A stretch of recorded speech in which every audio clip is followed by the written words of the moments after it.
These people profit from insider knowledge of coming terrorist attacks. They don't disclose their credentials or their contacts. They merely claim they are experts from Kroll, and that's supposed to mean they are trustworthy. We need to stick to what we can prove here. All of this is just blatant speculation and can discredit this entire thing. Unless it's true. This is not how you run an investigation. You do not just dream up a hypothesis and then change the evidence to make it come true. You follow your leads, which led to Kroll! But not to this wild theory.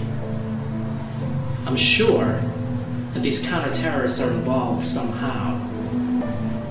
But there's no proof whatsoever that they took part in any of the attacks or even had any foreknowledge. So does that mean we just forget about it? Move on to the next topic? No. It means we don't get sidetracked. We can't just go flapping our lips about any old theory that we want to. So then how does Kroll get their information? How do these guys, of all people, know information that even our paid law enforcement and intelligence officials don't know? I mean, how does one become a terrorism expert anyway? You already have your answer. Former FBI directors on their board, former biowarfare experts within their infrastructure, members of major think tanks as directors, former U.S. attorneys as executives. This company is filled with people who could have had prior knowledge and just kept their contacts secret. This is a security company, after all. And one of the most important security issues facing the world in the last 20 years has been security from terrorism. That's where they get all their information. That is how they become counterterrorism experts. He has a point. There is clearly something wrong with Kroll, but we can't jump to conclusions. So then where do you think Kroll fits into this whole thing? They're just a group of for-hire thugs. They come in and trump up the charges on whoever needs to be guilty, and then they fade back into the shadows. The only thing I see them being guilty of is misleading the public. And the purpose of that? Maybe you're right.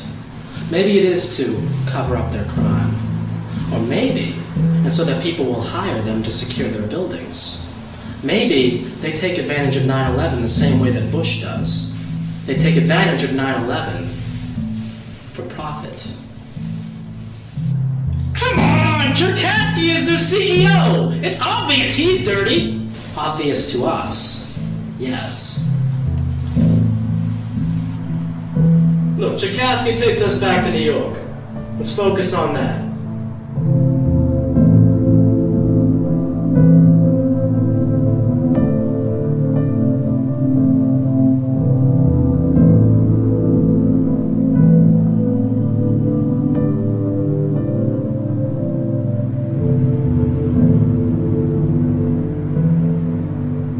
How much do you know about the U.S. Attorney's Office in the Southern District of Manhattan?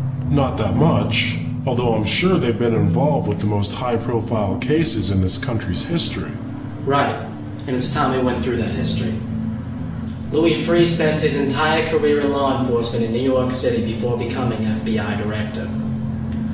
And from 1981 to 1991, Freeh worked as a U.S. attorney in the Southern District of New York City. And Rudy Giuliani worked in that same office from 1983 to 1993, just before he became mayor. And do not forget, don't you dare forget, that Cherkasky, the current CEO of Kroll, okay, the Kroll guy, he was in New York too at the same time. He was doing all the prosecutions too. You know it. Make sure you tell him that. But Noriega, Gotti, and the BCCI have one very special thing in common. What's that? They were all key players in the global drug trade. I figured drugs would make their way into this story. Make their way? My friend, drugs are at its core.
What do you know about the global drug trade?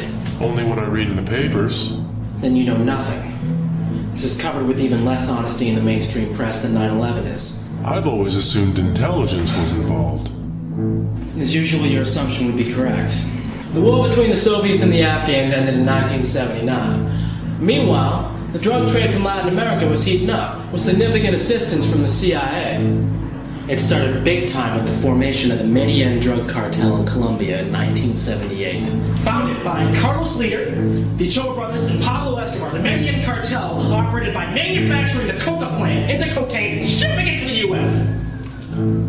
The collaboration began when Leader purchased an island in the Bahamas, where corporate tax and banking laws are extremely lenient, and used that land as a jumping-off point to launder the money taken in by the drug sales. The Bahamas is home to thousands of tax-exempt corporations, including companies owned and managed by American International Group, AIG, the largest insurance company in the world and the sixth largest corporation in the world. One of AIG's companies in the Bahamas is named after a woman called Kroll. And who is she? She's Carlos Leader's wife. She is the head of an AIG branch in San Francisco. I don't understand. Isn't Carlos Leader in prison? Not anymore. Carlos Leader was extradited from Colombia to the United States for trial in 1987. A year later, he was convicted and sentenced to life plus 135 years for drug trafficking and murder. While he was in prison, Carlos Leader struck a deal with the United States. Take down the cartel, and he would be granted freedom. Along the way, he implicated and then testified against Manuel Noriega, Panamanian dictator and middleman for the Medellin cartel. Noriega was captured through an invasion of Panama in 1989 under the first President Bush. He was convicted of drug running, racketeering, and money laundering in 1992. And Leader? According to the official U.S. record, whereabouts unknown. See, there's one thing that ties all these points together. The cartel, AIG, the CIA, the Contras, Noriega. One thing connects them all. The BCCI. The Bank of Credit and Commerce International, or for our discussion today, the granddaddy of all money laundering scams. The BCCI was, and remains, the largest instance of fraud and bankruptcy in global history. Located out of Abu Dhabi, the BCCI operated without fail throughout the 70s and 80s as a money laundering and investment finance bank. This is documented in the investigation by Morgenthau and Cherkasky in New York, but also by the investigation in the United States Senate, which was headed by Senator John Kerry. Financial ties can be made between the BCCI and Manuel Noriega through his facilitation of the drug trade. By 1992, the BCCI was broke and busted up by U.S. authorities. However, one point about this rarely mentioned case is that a principal shareholder of the BCCI, right, is a guy named Khalid bin Mahfouz. Khalid bin Mahfouz, a Saudi financier and investment banker, whose other claim to fame is his dubious investment in a company called Harkin in the late 80s.